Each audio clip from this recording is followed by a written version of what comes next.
My name is Joe D'Angelo, Availability Practice Lead and Distinguished Engineer at Veritas, and today I would like to demonstrate how, with our flagship high availability and disaster recovery solution InfoScale, you can simplify the transition of workloads from on-premises to the Azure VMware solution. Now, before getting into that, however, I do want to take just a few minutes to discuss with you the core capabilities of InfoScale and how it is able to ensure the ordered recovery or migration of your critical applications. InfoScale as a technology has been in the market for over 30 years, providing software-defined storage, application resilience, and workload automation for the most critical services across the globe. Irrespective of the industry vertical, be it government, healthcare, or manufacturing, InfoScale addresses the most important business needs facing enterprises today. These include mitigating risk, reducing cost, growing market share, as well as improving productivity. We are able to achieve this by providing an OS-independent as well as storage-agnostic platform designed to address the most stringent RTO and RPOs. So, whether it's recovering a single database from a physical host to a virtual machine on-prem, or a multi-tier heterogeneous service spanning different operating systems or hardware technologies, InfoScale delivers a level of HADR automation otherwise unattainable. Moreover, this capability transcends the hyper-converged as well as public cloud ecosystems, such that full autonomy of your applications is no longer beyond reach. Now, for the purposes of this demonstration, we'll begin first with an example of a typical on-premises HA environment, followed by a configuration in AVS, as well as failover between the two. What's most convenient is that the options afforded you in your physical data center for VMware are identical to that of an AVS deployment. InfoScale, or more specifically VCS, is designed to monitor not just an individual application, but rather all the necessary infrastructure elements supporting it. As you can see from our Java GUI, these resources include virtual IPs, NICs, and storage volumes, as well as any subsequent service the application may require. In the case of this Oracle example, that would mean the net listener. When considering an ESXi environment, however, what's most consequential is the manner in which the storage volumes are configured in VCS. While you do have multiple options, the two primary methods are with either our VMware Disk Agent or the use of flexible storage sharing, both of which can be used in local HA and DR configurations. So let's take a look at the differences. From the VMware console, we have three separate VMs defined: Joe Linux 01, Joe Linux 02, and Joe Linux 03. It just so happens that 01 and 03 are part of the same local cluster, while 02 is a single-node remote cluster. Let's take a quick look at the storage layouts. As you can see, there are a number of VMDKs assigned to the VMs, but let's focus specifically on the 5 GB disks. From the listing, you can see that the devices are each stored directly with the VM in the data store. As far as the secondary SCSI controller is concerned, it can have bus sharing set to none, virtual, or physical. The only caveat is that use a SCSI controller separate from the boot device. From Joe Linux 03, you can see that similar 5 GB disks have been provisioned and are also stored locally with the VM and are in fact unique and not shared. From the server side of the command line, let's now take a look at how the host as well as InfoScale identifies and shares the local disks. First, we'll look at all the disks mapped to each VM using the lsscsi and lsblock commands. We can now see a number of SCSI devices, and given what we glean from the vSphere console, we know that these are the 5 GB disks attached to the second SCSI controller. We're now able to correlate the VMDK configuration with the devices seen by the operating system.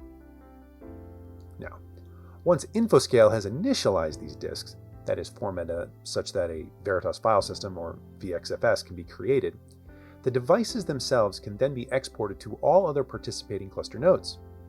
Now, this is entirely transparent from the applications themselves and requires no augmentation or reconfiguration whatsoever. InfoScale, and in this case more specifically our dynamic multipathing feature, assigns an enclosure-based name to each disk.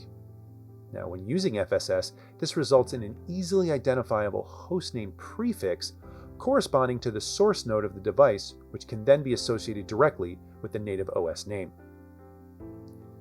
The other distinguishing characteristics of FSS is the online remote or online exported designation for each disk.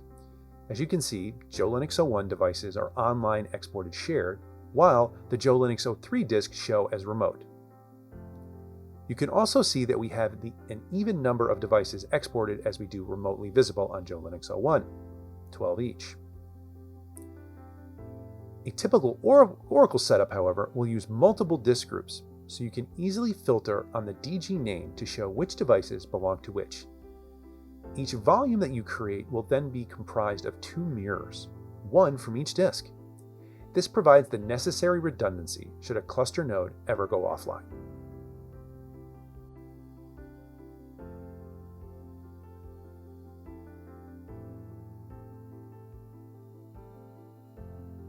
An alternative way to view and manage these types of deployments is via our VIAM or Veritas InfoScale Operations Manager dashboard.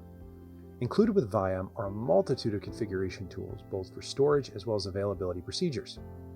Let's take a look at the user interface. Once logged in, you can choose from a number of different perspectives. Let's begin with the server view.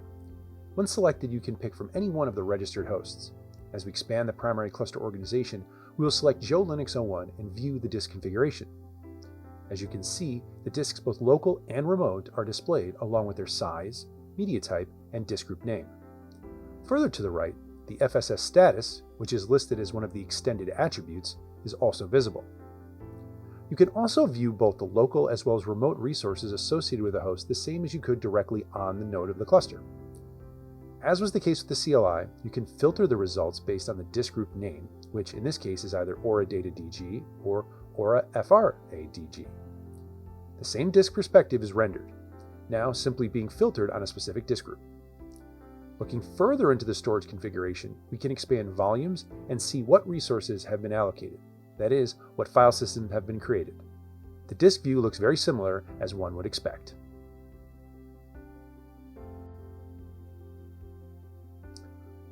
Beyond the storage config, VIAM also provides a view into the applications that are running on each host. Simply expand Applications and select the particular type. In this case, Oracle. From there, it will display the configured instances both on the local cluster, 01 and 03, as well as the remote cluster node, 02. Once you have selected the instance, you can then navigate through the various tabs, table spaces, files, disks, and even replication status if it is configured with VVR, or Veritas Volume Replicator, which in this case it happens to be. You can also see the correlation between the VCS console and the instance itself, indicating that the database is running on 03. Let's now for a moment take a look at the Volume Replicator configuration. This is a very important facet of a VMware to AVS DR solution, as it provides the means for a granular application level recovery from on-prem to the AVS or public cloud, regardless of the underlying storage. VVR is entirely IP-based, maintaining write order fidelity on a per DG basis. VVR has two main components, a primary volume and a replicator log, shown here for the Aura Data DG disk group.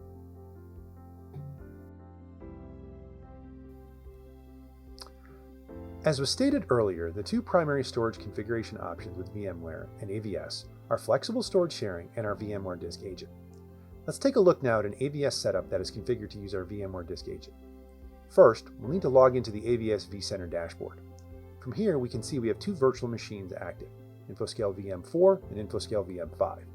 Let's take a look at the VMDK configuration and compare it to the FSS setup. As you can see, we have 11 total disks allocated to VM4.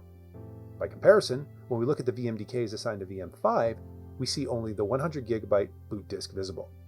This is in stark contrast to the FSS setup where duplicate VMDKs had been provisioned. Let's now view the VCS Java GUI to see what the application config looks like.